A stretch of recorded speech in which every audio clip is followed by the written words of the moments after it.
तो फ्रेंड्स, मैं सिर्फ गेट मैकेनिकल एग्ज़ाम की बात नहीं कर रहा। मतलब हमारे इंडिया में दुनिया जहान के एग्ज़ाम्स है। We have GATE, we have IES, we have other government jobs, banking, SSC, और मतलब हमारे पास IIT JEE का एग्ज़ाम है, नीट का एग्ज़ाम है, और मतलब हज़ारों भी नहीं लाखों कोचिंग सेंटर्स हैं ऑल ओवर इंडिया, और उसके अंदर पता नहीं कितना बच्चा पढ़ रहा है। ठीक है, बट जब सिलेक्शन की बात आती है तो सिलेक्शन वही थोड़े से बच्चों का ही होता है, बाकी सारे स्टूडेंट्स रह जाते हैं। ठीक है, तो क्या रीज़न क्या है कि मतलब एक इंस्टीट्यूट के अंदर वही फैकल्टी पढ़ा रही है बहुत सारे स्टूडेंट्स को, पर कुछ स्टूडेंट सेलेक्ट हो रहे हैं और बाकी के रह जाते हैं। मतलब मुझे पता है आपका आंसर क्या है। आप ये कह रहे हो कि सर टीचर सेम है, बट इट डिपेंड्स कि बच्चा कितनी मेहनत कर रहा है। ठीक है, कि उसने खुद ने कितनी मेहनत डाली है। आप बिल्कुल सही कह रहे हो, पर आपके अपने सर्कल में ऐसे बहुत सारे फ्रेंड्स हैं, आपके स्टूडेंट्स हैं जो मेहनती हैं, जिनको नॉलेज है, जिन्होंने अपनी तरफ से अपना बेस्ट दिया, पर तब भी किसी ना किसी एग्जाम के अंदर किसी रीज़न की वजह से उनका सिलेक्शन हो नहीं पाया। ठीक है, तो मतलब इतना तो पक्का है कि सिर्फ टीचर का अच्छा होना या बच्चे का मेहनती होना ये काफ़ी नहीं है। कुछ एक और इंग्रेडिएंट है, कुछ और ऐसी चीज़ें हैं जो स्टूडेंट के अंदर होनी चाहिए अगर उसे कामयाब होना है तो। और ऐसी उन चीज़ों के बारे में मैं आज आपसे बात करना चाहता हूँ, और मैं सच्चाई बताऊँ उन चीज़ों के बारे में मैं आपसे सिर्फ एक चीज़ के बारे में बात करना चाहता हूँ जो कि सभी चीज़ों में सबसे ज़्यादा महत्वपूर्ण है, and that is your attitude. ठीक है, your attitude towards preparation, your attitude towards exam, your attitude towards life. ठीक है, तो एटीट्यूड ये जो वर्ड है, मतलब आपने सुना होगा हैव अ पॉजिटिव एटीट्यूड। ठीक है, तो पॉजिटिव तो समझ में आता है, but what do we actually mean by an attitude? Attitude है क्या? सिंपल शब्दों में, बिना चीज़ों को कॉम्प्लिकेट किए, इसका सिंपल सा मतलब है आपका चीज़ों को देखने का नज़रिया, कि आप चीज़ों को किस तरह से आप देख रहे हैं। मतलब एक कोई चीज़ है, ठीक है, फॉर एग्जाम्पल गेट मैकेनिकल की बात करते हैं। ठीक है, कोई स्टूडेंट है, वो ये सोच रहा है कि यार मतलब इतना सारा सिलेबस है, मैं कैसे करूँगा। ठीक है ना, और मतलब सिर्फ 6 महीने का टाइम बचा है, कैसे चीज़ें कवर होंगी। और वहीं दूसरा स्टूडेंट इस तरह से चीज़ों को देख रहा है कि अगर पिछले 5 साल का अगर मैं रिकॉर्ड देखूँ, 5 साल का, तो नंबर ऑफ एप्लीकेंट्स गिरते जा रहे हैं। ठीक है, कंपटीशन मैकेनिकल इंजीनियरिंग की बात कर रहा हूँ, कॉन्टिन्यूसली गिर रहा है। ठीक है, चीज़ें मैकेनिकल इंजीनियर्स के लिए और ज़्यादा आसान होती जा रही है। ठीक है, और वही 6 महीने it is more than enough अगर आप एब्सोल्यूट जीरो से भी शुरू करते हो। ठीक है, it is more than enough to complete the syllabus. अब आप देखिए, अब 2 बच्चे हैं, दोनों का सब कुछ सेम मान लीजिए, सिर्फ एक ये सोच रहे कि हाय मैं कैसे करूंगा इतने कम टाइम में, एक दूसरा ये सोच रहा है कि कंपटीशन कम हो रहा है, चीज़ें आसान हो रही हैं, और अगर कोशिश करें तो बात बन सकती है। अब आप मुझे बताइए कि आपको क्या लगता है कि दोनों में से कामयाब कौन होगा? ठीक है, ऑफ कोर्स मतलब मैं एक्सपेक्ट कर रहा हूँ, मैं जानता हूँ कि आपका जवाब होगा दूसरे वाला इंसान। ठीक है, एक और केस लेते हैं। मतलब अब वही पहले वाला स्टूडेंट सोच रहा है कि मतलब अगर मैंने पूरी मैकेनिकल पढ़ी और अगर इन केस मेरा नहीं हुआ, मेरी तो सारी मेहनत बर्बाद हो जाएगी, मेरे 6 महीने बर्बाद हो जाएंगे, मैं क्या करूँगा? ठीक है, अगर मेरा सिलेक्शन नहीं हुआ। वहीं दूसरा स्टूडेंट है, वो ये सोच रहा है कि मैं क्या पढ़ रहा हूँ, मैं मैकेनिकली तो पढ़ रहा हूँ, मैं ज्योग्राफी, पबेड, हिंदी या हिस्ट्री तो नहीं पढ़ रहा। ठीक है, तो आई एम मैकेनिकल इंजीनियर, मैं अगले 6 महीने मैकेनिकल पढ़ रहा हूँ, उसमें मेरी नॉलेज बढ़ेगी। अगर नहीं भी हुआ, still I will have the knowledge, किसी कंपनी के इंटरव्यू में जाऊंगा, बेटर परफॉर्म करूंगा, I will get a better salary. और वैसे भी 6 महीने वैसे भी निकल ही जाने, कुछ ना करके भी निकल जाएंगे, अगर तैयारी करूंगा तो कुछ फायदा हो जाएगा। ठीक है, अब आप देखिए चीज़ वही है, ये दोनों ही किस बारे में बात कर रहे हैं कि अगर सिलेक्शन नहीं हुआ तो। पर पहले वाले ये सोचे कि मेरी पूरी मेहनत बर्बाद हो जाएगी, और दूसरे वाले ये सोच रहे कि ये मेहनत अगर नहीं भी हुआ तो भी मेरे काम आएगी, क्योंकि because I am a mechanical engineer. So रजे, एक सबसे बड़ा जो महत्वपूर्ण जो सक्सेस इंग्रेडिएंट है, दैट इज एटीट्यूड। मतलब एक पर्सन है जो फोकस करता है कि मैं नहीं कर पाऊंगा, और एक फोकस करता है कि मैं कर सकता हूं। ठीक है, I can and I will, मैं कर सकता हूं, मैं करूंगा। ठीक है, तो ये जो एटीट्यूड है ये बहुत ज़्यादा इंपॉर्टेंट रहता है। मतलब सिर्फ एटीट्यूड से बात नहीं बनती है, बहुत सारी चीज़ें। मतलब you must have confidence, you must have persistence, you must have resilience, you must have good health, ठीक है। तो बहुत सारे फैक्टर्स है, पर मैं आपको मैं प्रूव कर सकता हूँ कि जितने भी बाकी के फैक्टर्स हैं वो सारे के सारे मतलब इसी पॉजिटिव एटीट्यूड से निकल के आएंगे। मतलब सिंपल सी बात है, कॉन्फिडेंस क्या है कि मैं कर सकता हूँ, ठीक है। और ये वहीं से मतलब ये उस सेल्फ टॉक से निकल के आता है कॉन्फिडेंस। मतलब एक पर्सन है जो अपने आप को कह रहा है कि मैं नहीं कर पाऊंगा, और एक पर्सन है कि जो अपने आप को कह रहे हैं कि मैं कर सकता हूँ, ठीक है। सो डेफिनेटली जो सेकंड पर्सन है that will appear more confident, ठीक है।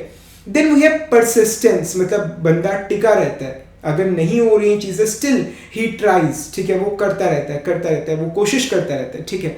तो जब आपका अंदर से आज दिल बोलता है कि भाई तू कर लेगा, ठीक है। There are times in preparation, आपको टॉपिक पढ़ रहे हो, नहीं समझ आ रहा, आपने बहुत मेहनत करी, नई बात बन रही है, आप क्वेश्चन निकालने की कोशिश कर रहे हो, नहीं हो रहा, ऑनलाइन टेस्ट सीरीज दी, नंबर कम आ रहे हैं, ठीक है। ऐसे में मतलब एक पॉजिटिव एटीट्यूड होना आपकी बहुत हेल्प करता है, बिकॉज ये कहते हैं चल कुछ नहीं होता, ये टॉपिक नहीं हुआ, अगला टॉपिक तो हो जाएगा, ठीक है। जरूरी नहीं पूरा का पूरा मैकेनिकल 100% आना चाहिए, कुछ चीजें अगर ऐसी रह भी जाती है तो भी कोई बात मतलब इतना फर्क नहीं पड़ेगा, ठीक है। मतलब जब आपके टेस्ट में कम नंबर आते हैं तो कुछ नहीं होता, मैं अगली बार करूंगा, ठीक है। सो ये जो परसिस्टेंस है, जो आप खड़े रहते हो, that's because of a positive attitude that you have towards life, ठीक है। एक ना मतलब हमने स्ट्रेंथ ऑफ मटेरियल्स में एक टर्म पढ़ी थी, रेजिलियंस, ठीक है। ये एक रियल लाइफ टर्म है that actually in real life means कि टूटने से पहले आप कितना सहन कर सकते हो, ठीक है। तो मतलब हर किसी की लाइफ में मतलब देयर आर सर्कमस्टांसेस जब मतलब आप पूरी तरह से टूट जाते हो, और उसके बाद जो चीज़ मैटर करती है कि वो आप मतलब टूट के गिर गए हो, ठीक है, या आप वापसी खड़े होते हो, ठीक है। तो ये जो रेजिलियंस है ये भी अंदर आपके अंदर आती है फ्रॉम अ पॉजिटिव एटीट्यूड, कि आप अपने आप को क्या कह रहे हो कि चल भाई खड़ा हो, यू कैन डू इट, ठीक है। मतलब और बहुत सारी चीज़ें, तो ये तो मेरे साथ भी होता है। मतलब अगर गुड हेल्थ की अगर बात करें, गुड हेल्थ, ठीक है, मेरे अपने साथ बहुत बार हुआ है कि मतलब मैं किसी सिचुएशन में फंस गया या मैंने काफ़ी ज़्यादा स्ट्रेस ले लिया तो मैं बीमार हो गया। मतलब ये मेरे साथ कई बार ये चीज़ हुई है, ठीक है। और ये तो रिसर्च से भी प्रूव हो चुका है कि when you are stressed, stress basically कि आपके माइंड में नेगेटिव थॉट्स चल रहे हैं, तो जब आपके दिमाग में नेगेटिव थॉट्स आ रहे हैं, ऐसे हार्मोन्स रिलीज होते हैं, ऐसे केमिकल्स आपके दिमाग में, आपकी बॉडी में रिलीज होते हैं जो आपको बीमार कर देते हैं, ठीक है। तो हेल्थ भी राजी कहीं ना आपके एटीट्यूड पे डिपेंड करते हैं। मतलब दोज पीपल जो कि ज़्यादातर नेगेटिव रहते हैं, ठीक है, उन्हीं ज़्यादा हेल्थ प्रॉब्लम्स होती हैं as compare to the people who have a positive outlook towards life. और आपको सिर्फ एग्जाम की प्रिपरेशन के लिए नहीं, आपको लाइफ में कुछ भी करना है, the first thing that you need is good health, जो कि काफ़ी हद तक डिपेंड करते हैं पॉजिटिव एटीट्यूड के ऊपर, ठीक है। सो रजी मतलब मैं आपको कहना चाहता हूँ कि मतलब हम सभी लोग प्रिपेयर कर रहे हैं, उन्हीं टीचर्स से पढ़ रहे हैं, उन्हीं इंस्टीट्यूट्स पे पढ़ रहे हैं, बट स्टिल कुछ लोग रह जाते हैं, कुछ लोग सेलेक्ट हो जाते हैं। तो इसमें बहुत बड़ा रोल रहता है आपके एटीट्यूड का, कि आप अपने आप को क्या कह रहे हो, ठीक है, आपका दिल क्या बोल रहा है। और मैं आपको एक बात बताना चाहता हूँ कि दिल ना कुछ बोलता नहीं है, ऑनेस्टली ध्यान से सुनना, दिल कभी कुछ नहीं बोलता, उसकी गर्दन पकड़ के ना उसके हलक से निकलवाना पड़ता है, मैं आपको ऑनेस्टली बता रहा हूँ, ठीक है। तो मतलब आप ये कह रहे हो ना कि मैं ऐसा ही हूँ, इट सिंपली डजंट वर्क्स, ठीक है। You are a grown up now, मतलब तो you have to take responsibility of your own thought, कि आपके दिमाग में क्या थॉट आ रही है, ठीक है। सो अगर आपको मतलब, और ये चीज़ ना प्रैक्टिस से होती है, मैं आपको सही बात बताऊं, मतलब मैं बहुत लंबे टाइम से इन चीज़ों को प्रैक्टिस कर रहा हूँ। मतलब मोर देन 20 ईयर्स गिन के 20 ईयर्स हो चुके हैं गिन कर। 2024 चल रहा है, 2004 में मैं मतलब इन सारी चीज़ों को मैंने कंट्रोल करने की कोशिश करनी शुरू की थी, और अब 20 साल हो चुके हैं। तो नाउ व्हाट हैपेंस इज, आपके साथ भी होता होगा कि मतलब आप किसी नेगेटिव लूप में फंस गए हो, ठीक है, आपका दिमाग आपको कुछ बोली जा रहा है कि यार ये ऐसे हो गया, उसने मुझे ऐसे कह दिया, ये हो गया वो हो गया, अब लाइफ कैसे वर्कआउट करेगी, ठीक है। तो इस तरह के आप लूप में फंस जाते हो, और फिर उसके बाद फिर आप उसमें बस एक तरह से डूबते चले जाते हो, ठीक है। तो आप इमेजिन कीजिए एक पिक्चर को, मैं आपको मतलब बहुत बड़ा लेसन दे रहा हूँ लाइफ का। आप इमेजिन कीजिए एक पिक्चर को, एक खड्डा है, ठीक है, एक खड्डा, एक कुआं टाइप से लगा लीजिए, एक खड्डा है, ठीक है, जमीन के अंदर, उसके अंदर एक आदमी फंसा हुआ है जो अकेला निकल नहीं पा रहा, उसने ऐसे हाथ दे रखा है, और ऊपर से जो बाहर धरती है उसके ऊपर यहाँ पर एक आदमी नीचे फंसा हुआ है, एक आदमी ऊपर है, वो ऊपर वाला आदमी उस नीचे वाले आदमी को हाथ देकर उठा रहा है और उसे उस खड्डे से बाहर निकाल रहा है, ठीक है। कैन यू इमेजिन ना, एक जमीन के अंदर एक खड्डा है, उसके अंदर एक आदमी फंसा हुआ है, बाहर एक आदमी है, ठीक है। तो जो बाहर वाला आदमी है वो नीचे वाले आदमी को हाथ पकड़ के बाहर निकाल रहा है, ठीक है। अब दूसरी चीज कि दोनों ने सेम ड्रेस पहनी हुई, सेम, मतलब for example this blue shirt, ठीक है, तो दोनों ने सेम कपड़े पहन रखे हैं। और तीसरी चीज कि वो दोनों पर्सन आप ही हो, ठीक है। मतलब Rajit, nobody is going to come to save you, you have to save yourself. ये इस खड्डे में जो आप फंसे हुए हो ना, ठीक है, आपको अपने आप को इस खड्डे में से बाहर निकालना है, ठीक है। सो व्हेनेवर आपके दिमाग में एक नेगेटिव थॉट आता है कि यार पता नहीं होगा नहीं होगा, ठीक है, जस्ट इस बात को आपको अपने आप को बताना है कि भाई खोने के लिए मेरे पास कुछ नहीं है। जो अगले 6 महीने हैं वो वैसे भी एक एक दिन करके निकल जाएंगे। जो नेक्स्ट 6 मंथ्स है वो जैसे पिछले इतने साल निकल गए, 15 20 25 साल निकल चुके हैं, जैसे ऐसे अगले 6 महीने में निकल जाएंगे, ठीक है। पर अगर आप तैयारी करोगे यू विल गेन नॉलेज, आपको नॉलेज मिलेगी।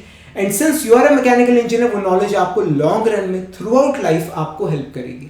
जब भी कोई इंटरव्यू होगा, जब भी कोई रिटन होगा, कोई एग्जाम होगा, जब आप एक्चुअल में जॉब पे जाओगे, जब आप वहां परफॉर्म करोगे, if you have got proper knowledge, अगर आपको पता होगा कि चीजें कैसे काम कर रही है, ठीक है, तो मतलब यू विल ग्रो मोर, आपकी सैलरी बेटर बढ़ेगी। एंड योर एम्प्लॉइज जो आपके फेलो वर्कर्स है, they will respect you because you have got the knowledge, ठीक है।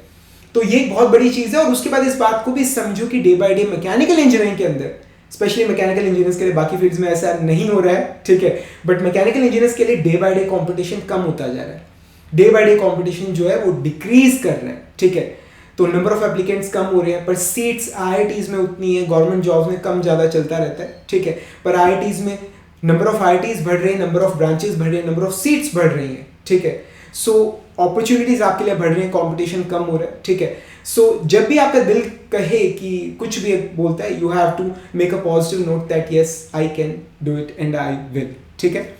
तो रजी, मतलब कुछ भी आपको पूछना है, आप मुझसे पर्सनली अगर बात करना चाहते हैं, मेरा व्हाट्सएप नंबर आपके पास है, ठीक है, 7206873757। आप इस पे व्हाट्सएप कर सकते हो, प्लीज व्हाट्सएप ही करिएगा, ठीक है। This is my personal number, आप मुझे कभी व्हाट्सएप कर सकते हैं। जो मेरी एंड्रॉइड ऐप है Manish in the GATE mechanical lectures, आप इसमें चैट सेक्शन में पर्सनली मुझसे इंटरेक्ट कर सकते हैं, या फिर आप इस वीडियो के नीचे कमेंट्स में जो भी आपका थॉट है आप वहां पर मेंशन कर सकते हैं, ठीक है। ये चीज़ आपको समझ आ रही है। और अगर आपको कोई हेल्प चाहिए गेट मैकेनिकल की प्रिपरेशन में, सभी सब्जेक्ट के कोर्सेज जो हैं वो मेरी android app Manish in the GATE mechanical lectures पर अवेलेबल है, आप वहां से उनकी हेल्प ले सकते हैं, ठीक है। और याद रखिएगा राजे, जो आपका एटीट्यूड है, it is a choice, conscious choice जो आप ले रहे हो हर सेकेंड, ठीक है। जो आप सोच रहे हो वो टोटली आपके अपने हाथ में है, ठीक है। And use this choice wisely, ठीक है। जल्दी मिलेंगे अगले लेक्चर के अंदर अगले सक्सेस सूत्रा के साथ। तब तक के लिए friends, thank you much and wish you all the best. मैं हमेशा आपके साथ हूँ।